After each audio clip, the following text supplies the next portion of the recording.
known online as Ashlee Jenae. Now, she had been on what seemed to be a dream vacation to Zanzibar, celebrating her birthday and saying yes when her boyfriend popped the question. But within a few days, she was dead. Now, I did speak to Ashlee Robinson's mom over the phone today. She says the family is working diligently with getting in touch with the local officials in Tanzania and, of course, the embassy here to get things rolling in terms of answers on this investigation. The only thing was a brief email from the embassy stating that the investigation was ongoing. That's it. And looking that we did reach out, we would like to know about the footage at the hotel. Was there any footage? Did you look at the footage? Did you see the footage? These are things that... Y'all, this wasn't just another courtroom update. Something about today felt different, heavier, sharper, like the entire case is finally cracking open in real time. What was once discussed in whispers and fragments is now unfolding under harsh courtroom lights, and standing right at the center of it all is Joe McCann. Every second inside that room feels like it's pulling something buried straight up to the surface. The hearing is in its final stretch, evidence being introduced piece by piece, tension building in waves that no one in the room can ignore. But then came the shift, the kind of shift that changes how people see everything that came before it. According to sources, what was revealed didn't just add information, it completely disrupted the version of events people thought they understood. Suddenly there's talk of surveillance material that raises more questions than answers. Digital conversations that suggest a deeper, more complicated conflict. Statements that once seemed clear are now being reinterpreted under a completely different light.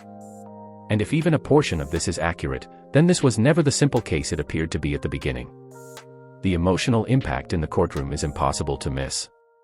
Family members sitting frozen, absorbing details that feel almost unreal. Silence falling in moments where words should be enough, but aren't. The atmosphere itself feels dense, like everyone is realizing, at the same time, that the truth might be far more complicated than anyone prepared for, and when you step back and look at the timeline, the contrast is striking. At first, it was all quick judgments and surface-level assumptions.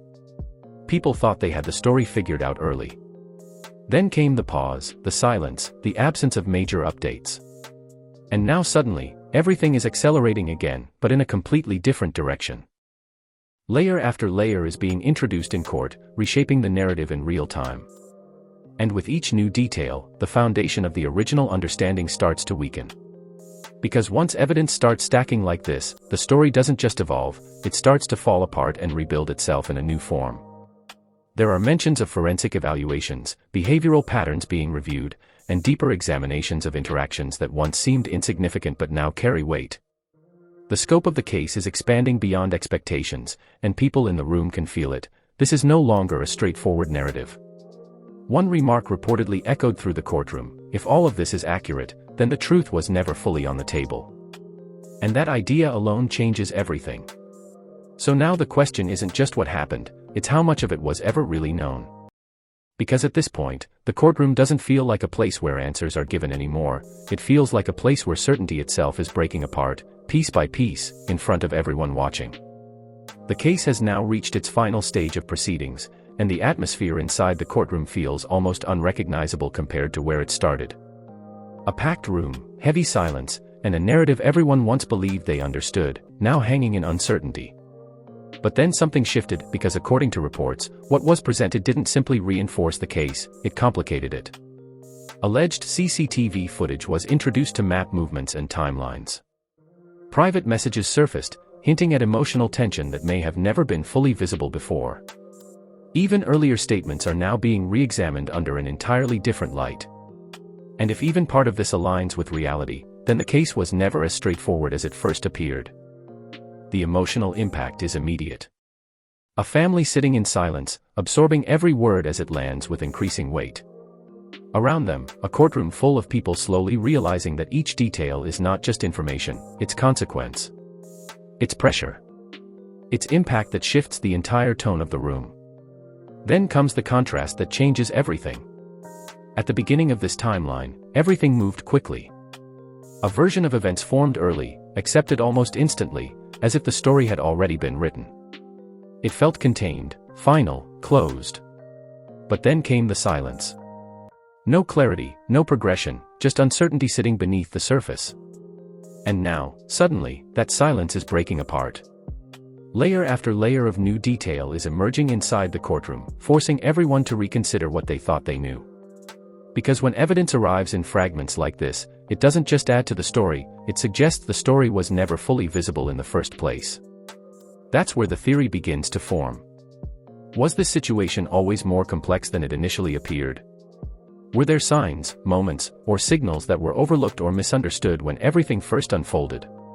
Hi, it's Cardi B about Ashlee Jenae's death. I gotta speak the truth today. I won't sleep tonight if I don't. Young black woman with dreams and talent, gone just like that. Nobody deserves to be buried in silence. Because once multiple layers of evidence start aligning, the entire focus inside the courtroom shifts from assumption to scrutiny, and that shift changes the weight of everything being heard.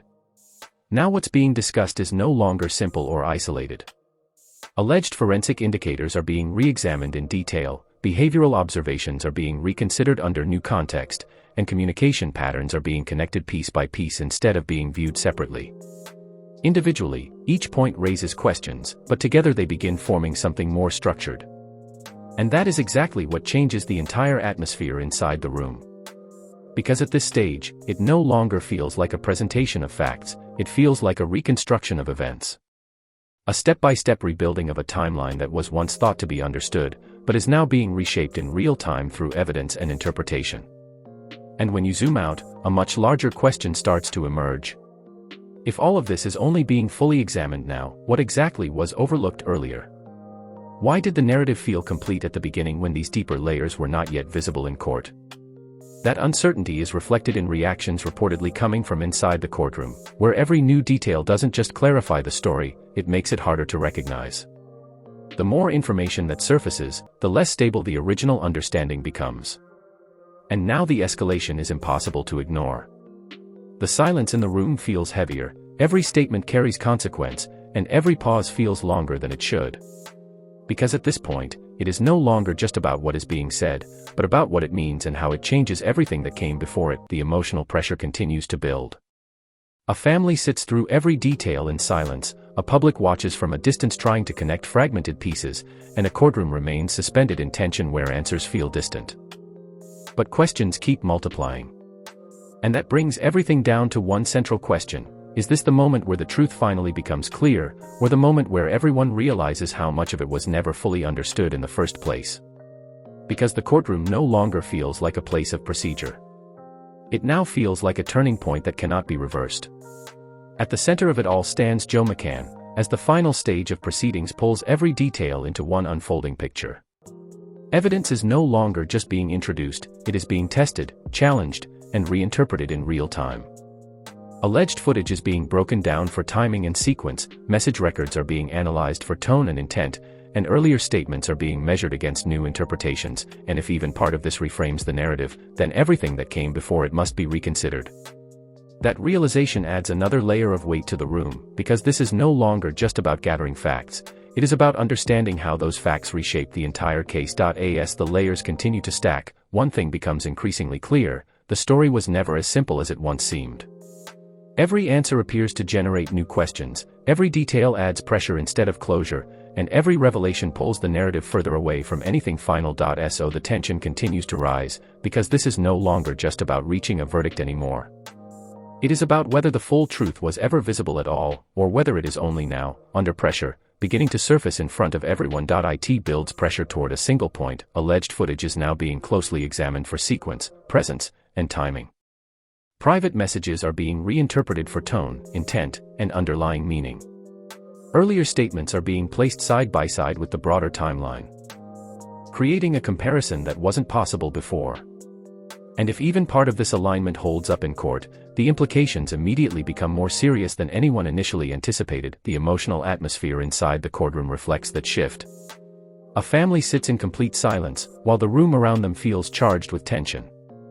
Every pause stretches longer than it should. Every detail lands harder than expected. Because at this stage, this is no longer just evidence being presented, it feels like impact unfolding in real time. And when you look at the timeline again, the contrast becomes impossible to ignore. At the beginning, everything moved fast.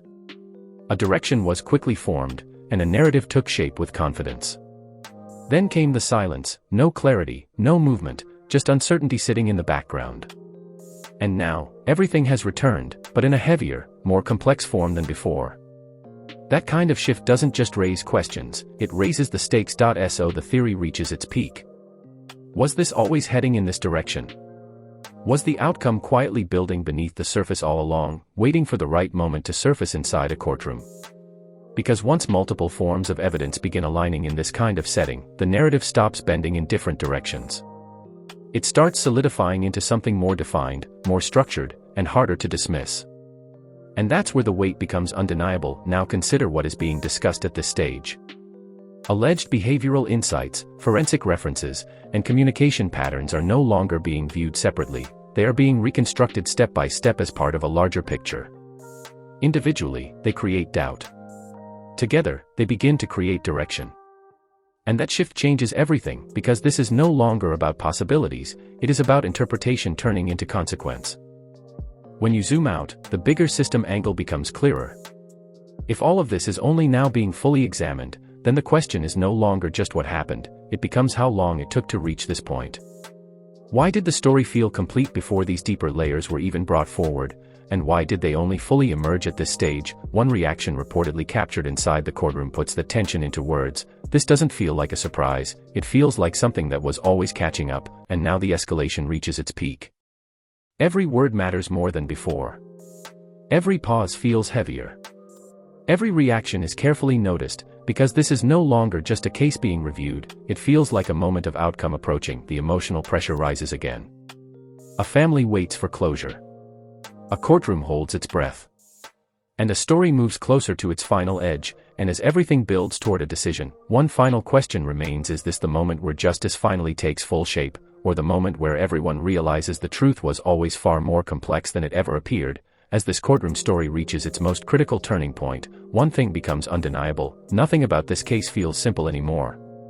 Every layer of evidence, every statement, and every interpretation has added more weight to a situation already under intense pressure. And now, as the final questions hang in the air, the truth feels closer than ever, yet still not fully in reach.